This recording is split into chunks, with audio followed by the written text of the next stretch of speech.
Round 1. Fight! Back again, Capcom is having another go at revitalizing one of its biggest franchises, Street Fighter. The newest addition to the series is going to be Street Fighter V, although at this point it's going to be more like Street Fighter 23, but it has been provided with a closed beta for people to test, and after the disastrous launch of the first beta, the second one has been opened and closed, with more characters and maps to give a better idea of what the finished product is going to be like.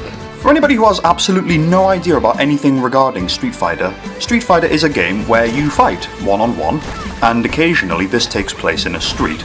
Although not always, sometimes it can happen in a jungle, sometimes it can happen in King's Cross Station, and other times it can happen in a room made entirely of squares. Although Street Fighter is very fun, Street Fighter isn't a game that's easy to just immediately pick up and play, unless you just plan on mashing the buttons with your palm. This being said, Street Fighter V is very much worth your time, but you'll need to be prepared to lose. A lot. I know I did. But fighting games become unbelievably fun once you've actually learned what you're supposed to be doing, making for some incredibly tense battles between you or your friend, or random people online who are much better than you. Anyway, I got my hands on the new beta, and what I've played so far is incredibly fun, if I just forget about all those times I've been foaming at the mouth with rage.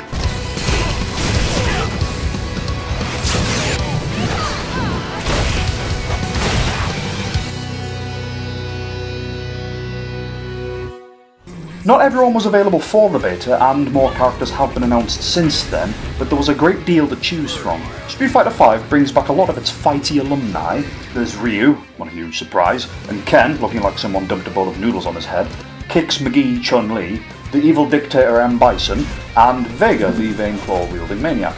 Let my beauty intoxicate you. We also have British Special Forces agent Cammy, prissy rich girl Karen, pro wrestler R. Mika, the less said about her the better, and Birdie, the fat chain-wielding punk Brit. It's not all returning favourites, however. There are some brand new characters thrown into the mix, like the airbender Rashid, the mad dreadlock creature Nakali, and making his fighting debut, Charlie Nash. Having played as and against each of the available characters, I would say Capcom have done a great job thus far of keeping the balance. At no point did I see a character appear next to mine and feel preemptively defeated. Apart from when I played as Birdie. He seems the most useless thus far. Boy, it ain't too late to run off to Mum now. KO! KO! KO! KO! You lose.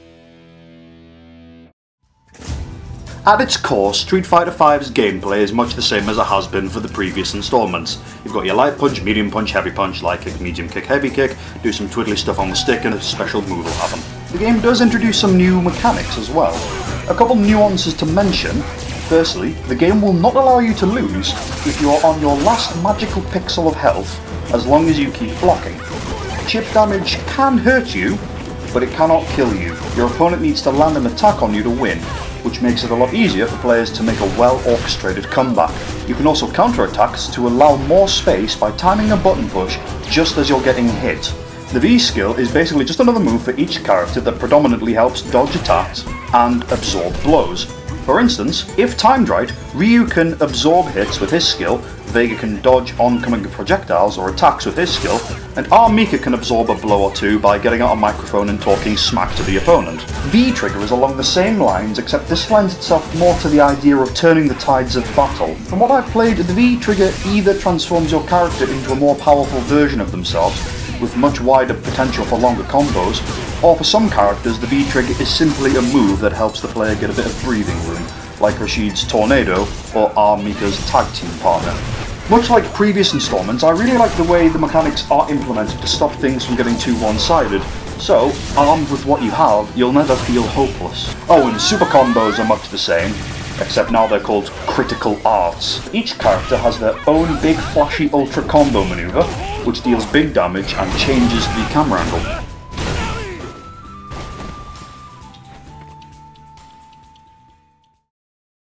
One thing that has needed to be tackled, and has always needed to be tackled ever since online gaming became a thing, is lag.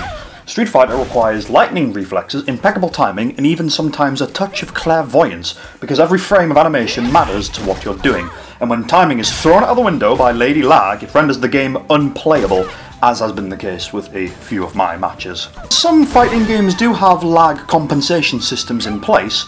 Let's just hope that Street Fighter V has this in its final version. Fight! Street Fighter V is appeasing to the professional fighting game circuit, Street Fighter fans, as well as people who are completely new to the series as well. With new character designs, the return of old favourites and reworked gameplay mechanics, with sights to create an all-around, more fun, more streamlined fighting experience than its predecessors. And with what I've experienced from the beta, I feel it's on the right track. Street Fighter V is scheduled to release on PlayStation 4 and PC on February 16th, 2016.